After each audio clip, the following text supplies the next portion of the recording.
Good afternoon, everyone. Welcome to the third Home on the Range webinar series, or the third presentation in the series this fall. We're going to get started since it is noon. I'm sure we'll have a couple more people joining in as we get underway.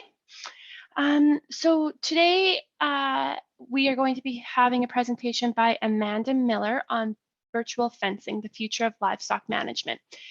Before we get into today's presentation, though, however, I'm just going to give a quick overview of what to expect today and how to use Zoom for those of you who are unfamiliar with it. So to get started, we're going to have about a 15 to 20-minute presentation from Amanda. And then we'll have time for about 10 minutes of questions and discussions. If you have any questions during the presentation, please type them in the chat box, and then we'll circle back to them at the end. As well, during the question and discussion time, you're more than welcome and encouraged to use your microphone and come off mute and share your question. A quick little overview of Zoom for those of you who are familiar with it. In the bottom left-hand corner of your screen, you're going to have a mute and a video button. If you do want to ask a question out loud, make sure that you come off mute so that we can hear you. In the middle of the bottom toolbar of your screen, you're going to have a chat button. By clicking on the chat, you'll be able to type out any questions and see any discussion that's going on. I think that's about it for how to use Zoom. So with that, I'm going to begin to introduce Amanda. So Amanda Miller is passionate about rangeland stewardship and conservation, with a keen interest in providing ecological tools and strategies for long-term sustainable land management. Amanda has a master's degree in rangeland and wildlife resources from the University of Alberta and has been a professional agrologist since 2016.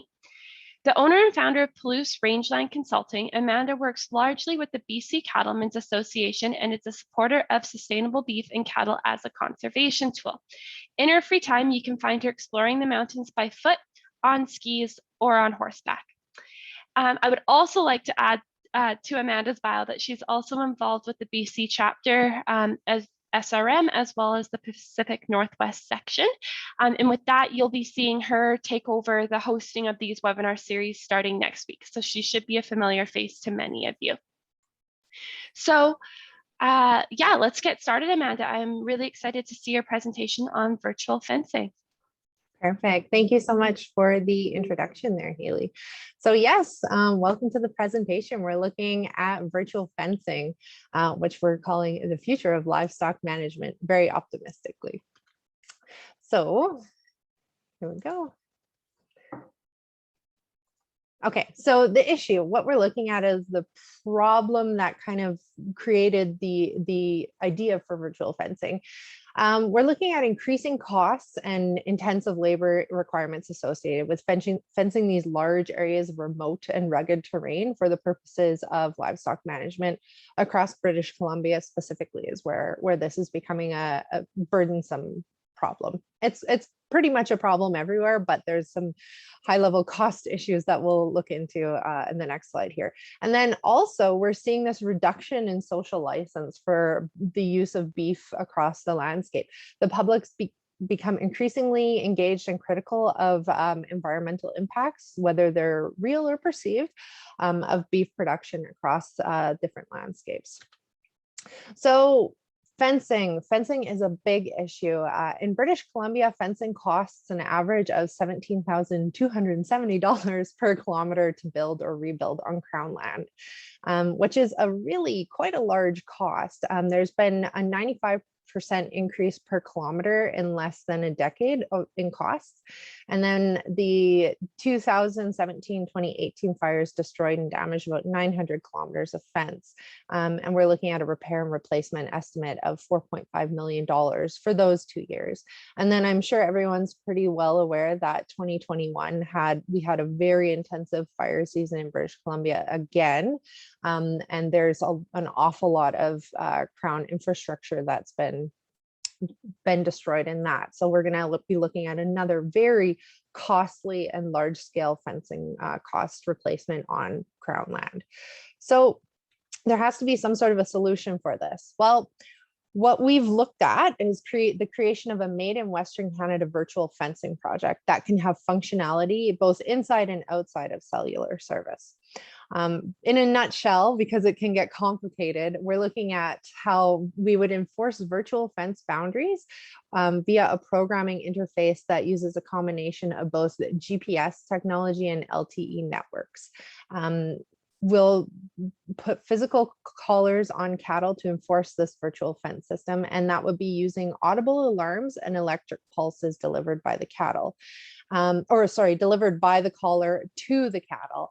And so the idea is that the animals would be able to associate an audio tone with an electric pulse. And so they'll hit the audio tone boundary before they hit the electric pulse, and it gives them the option to move backwards. So it gives them they associate those stimulus together and are able to make decisions to avoid the electrical stimulus. So this technology is intended to reduce the conflict costs and labor associated with building, rebuilding, and maintaining physical fences, because it is becoming heavily it's a heavy labor requirement. It's also a really expensive endeavor now. There's the potential to improve stewardship through enhancing environmental and social values, and then additionally provide employment opportunities in an emerging agri-tech sector. So the partners in this project, our primary partners in this prototype development are the BC Cattlemen's Association. Our hardware development company is A4 Systems, a software development company called Two Story Robot based out of Kamloops. And then TELUS is assisting with the connectivity and the SIM cards. We've partnered with the Tebow Ranch in Cranbrook, BC for prototype testing. Hello, how are you? Hi. Good, thank you. It's Paul. Oh, very Jody, good. Jody, can Jody? you mute your microphone, please? Okay, sorry about that. I thought someone was trying to talk to me there. So there's a lot of project supporters for this project, including the Canadian Cattlemen's Association, the Alberta Conservation Association, the University of Alberta is excited about it, Thompson Rivers University, the University of British Columbia, and Alberta Environment Parks, as well as our founding supporters with the Ministry of Jobs and Innovation through through British Columbia, province of British Columbia, and FLNRO, and the Ministry of Agriculture. So the overall vision is for this virtual fencing product to become the go-to platform for cattle management in Canada.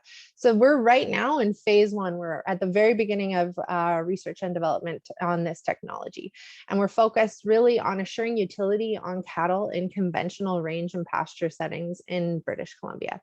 And then once we prove this technology through prototype testing, we're looking at doing beta testing on core functionality in phase two. And so that would provide us with, more feedback and more utility on it. So as you can see, we've kind of got this flow chart of we're looking at, we've initiated phase one, we'll move into phase two, and then phase three, phase four onward as we expand in this project. So technology benefits. There are actually a lot of potential benefits when you don't have to have fences on the ground and you can track where animals are via GPS and have an idea of where they're moving and why they're moving there and all these different things. So from an environmental perspective, you can have everything from, you're able to increase your precision in the grazing application. So you can have unlimited flexibility basically in fencing applications. So you can really fine tune your grazing strategies to better steward both the range and riparian health and of rangelands. You can really fine tune the application of grazing and other grazing disturbance to maintain and enhance species at risk habitat. And then from a reclamation perspective as well, you can virtually fence out areas that should be rested or rested during certain periods of time, such as, if you have areas that, for example, were burnt, which is an issue we're facing in British Columbia increasingly often, you can fence out the burnt areas and still enable grazing across the areas that were unburnt. So you can provide rest while not completely removing that forage resource. There's also some potential social benefits.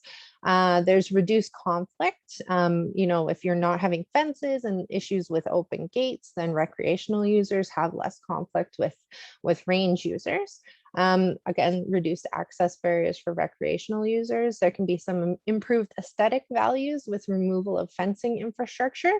There's the potential to reduce livestock conflict along transportation corridors such as highways and railways.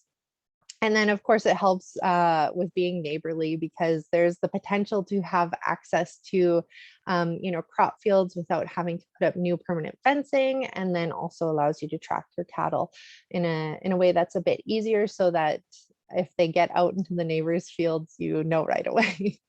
Of course, there's economic benefits as a potential too, with maximized grazing opportunities, reducing your labor inputs and capital infrastructure inputs. Really good monitoring potential. You can have 24/7 monitoring with improved animal health outcomes because you have an idea of when and where they're moving, if they're moving fast, if they've stopped moving, if there's any issues. You get an alert a lot quicker than going out and checking by visually every couple days or week or whatever. And then, of course, a benefit to the Western Canadian agri-tech sector, and hopefully just support of income streams in rural communities by maintaining beef production as a viable economic opportunity in there. So this is kind of a mock-up of what we're looking at, as a screen catch from it. So there's the potential of, knowing what the health is looking like, being able to look at each animal, knowing the number of stimulus that it's received. This is just an example of what that can look like. So one thing that I thought was really important is to talk about species at risk benefits of this. Virtual fencing, because it's an alternative to physical fence infrastructure, you can reduce wildlife conflicts while still maintaining or enhancing your stewardship outcomes. Because you have sort of this ability to provide and enable adaptive grazing opportunities, you can have increased precision, of course, and that has really good impacts on your stewardship outcomes that maybe were unattainable before. When we look at species at risk, such as burrowing owl and badgers, they like to have some areas where there's heavier grazing disturbance and other areas where there's less grazing disturbance. And then maybe there's timing of year where you don't want to have animals coming into, say, nesting areas. So you could potentially fence out those nesting areas for those periods of time where it's not a beneficial land practice to have grazing on there. The removal of fencing is a big one too. Fencing is our primary livestock management tool, but it can have negative impacts on wildlife because it does present a barrier or a hazard to them. That can impact your daily or seasonal movement for different types of ungulate species, for example, here. And then you can have increased predatory efficiency for, smaller animals. Predators that use fences as nesting areas where they sit and can see further and everything. So virtual fencing could potentially support the removal of interior fencing infrastructure and maybe at some point exterior fencing too, your perimeter fencing. And then this could provide large contiguous areas that have enhanced wildlife values because you've removed fencing conflicts and barriers in there. So this could have, good impact, or this could have good outcomes on decreased mortality and injury for certain species of wildlife, improving your post-fire grazing management and enhancing your species at risk habitat and survivorship through removal of fences and enhanced stewardship and precision of the grazing application. So one thing that keeps coming up is, well, in British Columbia and, across Western Canada, we have a lot of issues with cellular connectivity. So this is a combination of GPS and LTE cellular communication. So When the collars are in range, data transfer occurs over LTE. And then when they're out of range, the existing boundaries that are sort of hardwired into the collars are enforced using satellites and GPS locations. So you don't need cellular connectivity. So in areas where you have large coverage gaps, there's the potential strategies around that issue. You could have cell booster base units across gaps to enhance LTE coverage, or you could just pre-program your boundaries prior to cattle turnout and then run just solely off of the GPS capabilities without having to do data transfer over your cellular networks. And then, of course, there's the one that I think is quite exciting is using long range antenna technology and drones, where you just fly drones over your herd to sync the data. That sounds really cool. Whether or not it's necessarily feasible is a different story. So animal welfare is a huge priority consideration in this. And we have partnered with the University of British Columbia to develop both the training protocol and the stimulus specifications for the collars, because we want to make sure that the technology is not only effective, but also adheres to those really high animal welfare standards. So part of moving forward and looking at phase 2 is we're moving towards having animal behavior and welfare testing with UBC as part of the university's animal welfare program. So, okay, I needed to give an overview of this project before we jump into 2021 prototype testing. So here we go. 2021 prototype testing took place at the Thibault Ranch in Cranbrook, British Columbia, where we had 15 prototype collars developed, and we applied them on September 8th, 2021 to the nicest and cutest cows that they had. I know you're not supposed to pick favorites, but this is S2, and I thought she was just the sweetest little heifer that was ever out there.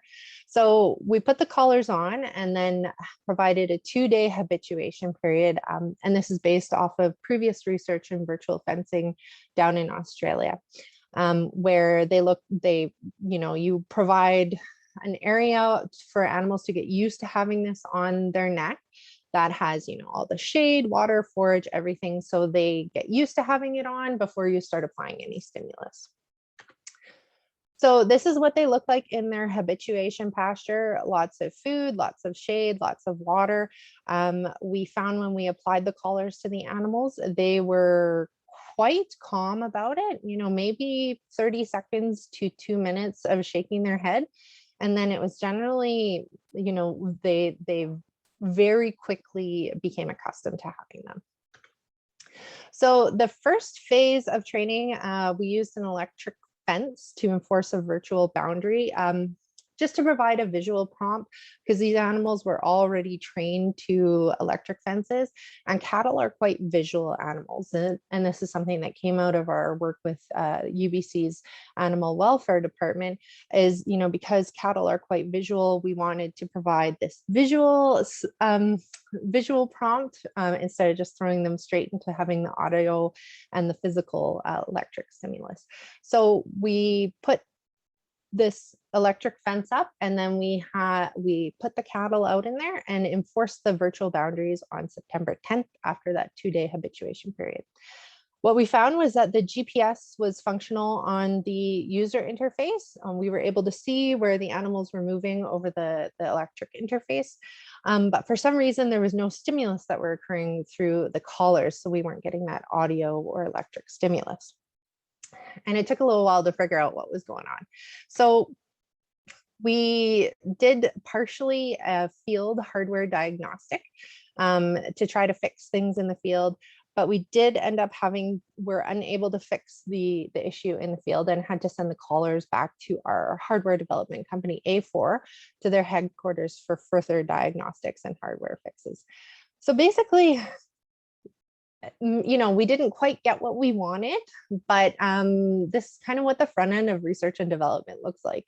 There's always going to be stumbling blocks. So currently they are in the shop up with A4, and they're doing some fixes, and we're aiming to redeploy in mid to late November for some additional testing at the same ranch down in Cranbrook. So our next steps, of course, beyond getting back out there and putting collars on in November, is we're looking to move forward with phase 2 beta testing once we get this first step under our belts. And it's to take learnings from this first phase and translate them into technology refinement and the development of second generation collars and technology. And that will be focused on interior grasslands and critical species at risk habitat. Hopefully we'll be working closely with the University of British Columbia and the University of Alberta's Range Research Institute to look at ecology and animal welfare and behavior testing. So I think I took probably a bit longer than I ought to have, but there's a little bit of exposition at the beginning to do that, to get into what virtual fencing technology is and why there's a need for it.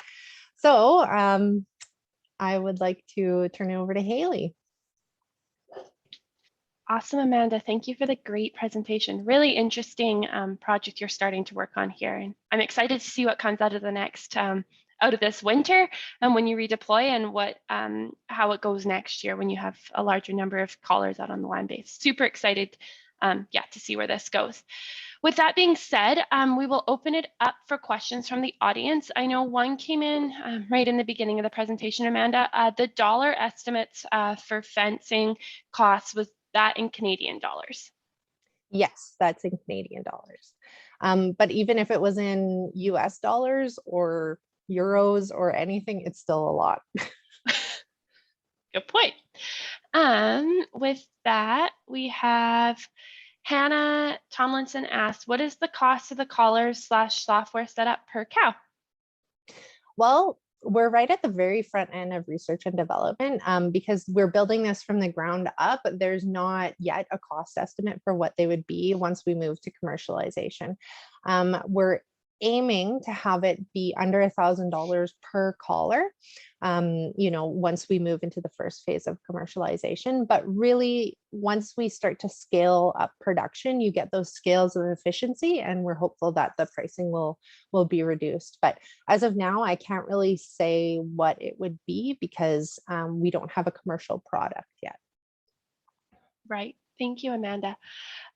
We had a comment from Nicole during the presentation that this could also be used for cultural heritage resources or ARC features exclusions, in addition to like the species at risk and wildlife areas. Oh, absolutely. I think that this could be applied to, areas that are sensitive ecosystems or that have, really important cultural values that you just want to fence out, maybe, exclude an area from grazing within a larger tenure or pasture. So really the applications could be endless. So absolutely, I agree. Thank you. We have a question from Jordan Anderson. They say, great presentation, Amanda. I see the huge value in creating your own software specific to BC and your conservation goals. Have you done any outreach or research on existing virtual fencing software companies to see pros and cons of other platforms? The only company I've heard of with an existing platform is Vents, which sounds like more of a production oriented platform. Yes, so there are a couple of different companies and organizations that are working within the realm of virtual fencing. There's Vents based out of California, and then there's No Fence out of Norway, as well as Halter and Egersons out of New Zealand and Australia, respectively. So we have done work on, scoping what their platforms look like and what their technology looks like. And there's the intention that we wanted to create this made in Western Canada product because they do have different applications and different ways that they're used. Like Halter in New Zealand, for example, is used in intensive dairy operations and wouldn't necessarily be applicable in, these when you're turning out cattle for a number of months at a time. So, we had to have that rugged durability built in and longer term battery life and different pieces, different applications. But yes, we have scoped other technology. Thank you. Lots of other questions coming in, so we'll see if we can get through them all. Colin Durant has said or asked, assuming funding and the tech itself are the current limiting factors, but what adaptation barriers do you anticipate in the future, such as cost per head, adoption by ranchers, etc.? I see cost per head as being a definite barrier to, to adoption. I also see potentially the cost of data and connectivity as being a barrier. I see the potential for concerns around privacy as being a barrier as well. If I could see there being hesitancy in having your animal's location tracked, on a 24/7 basis or something like that. I could see that as being a hesitancy, and whether or not there would be large scale adoption, it's not something that we would want to force people to use. So there could be some hesitancy around that, saying, oh, they're going to make us all use it. So there's potential barriers for sure, but hopefully the benefits would outweigh that. Thank you. Stacy Bruce asks, how would combining traditional fences with this technology? Seems like it would be the best of both worlds. Yes. So I highly agree with that. I think that there's always going to be a place for physical fences, specifically like large perimeter fences. And then you could use this technology to really enhance your grazing strategies within those larger perimeter fenced areas. So you could have, you could use better rotational grazing strategies, like really be precise in your timing and duration and frequency of the grazing applications. So I do think that that's the best of both worlds. And I don't think we'll ever get rid of physical fences entirely, but this is something that could be really, complementary and beneficial to them. Awesome. Alan Casey asks, is there a concern with this rather large collar in rangeland situations that materials will get caught under the collar and be an issue? I know it's still in the early stages, just wondering if this has been considered. So it absolutely has been considered, because they're not, like a choker on the cattle. Of course, there is some space in between them.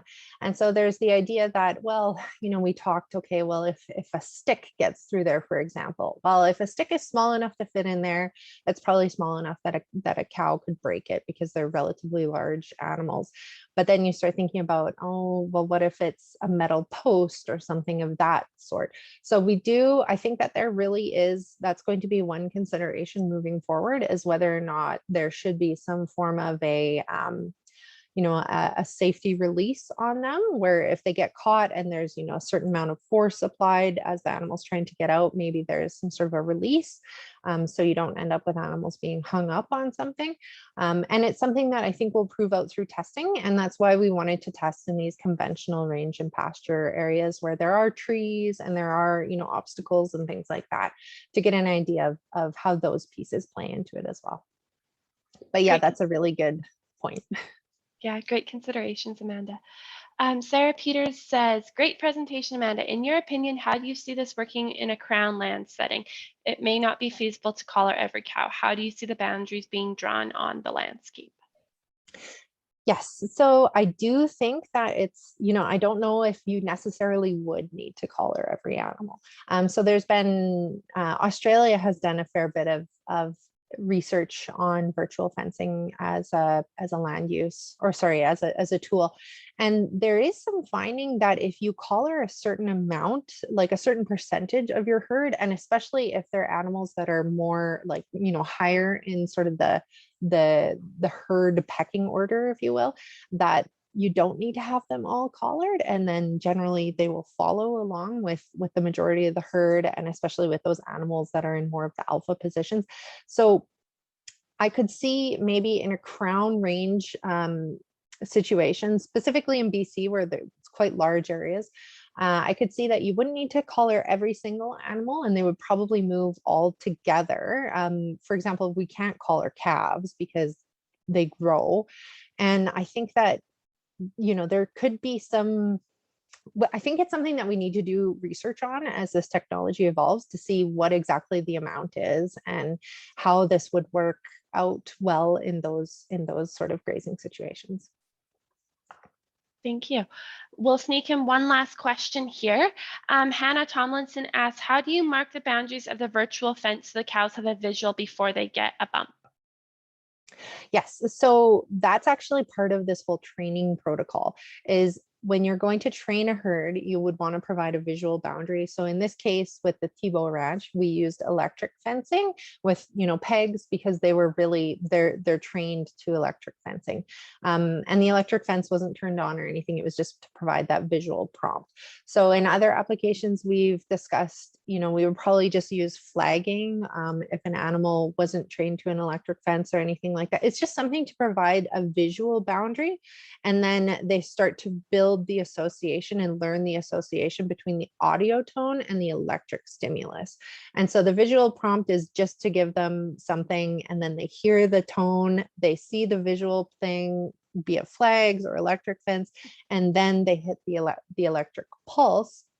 And then they can start to associate, okay, every time I hear an audio tone, I need to move away from it. I need to turn around, or, and then they'll start to learn that association. But you can use anything from, electric fence to flagging. And it's just part of this sort of initial training, because you need to train cattle to electric fences. So of course you'll need to train them to a virtual fence. Thank you, Amanda. With that, we're just over 12:30, so I think we will call it for today. I really want to thank you for your time and sharing your interesting project, Amanda. I know there's a number of us in the audience who are really excited to see where this goes over the next year or two. So yeah, thank you. And for everyone on the call, we will be meeting again next Tuesday, October 19th at noon. And I believe the presentation is on range fertilization in the Rocky Mountain Trench by Tim Russ. And we'll all see Amanda again. She will be your host. So yeah, thank you for joining us. Thank you.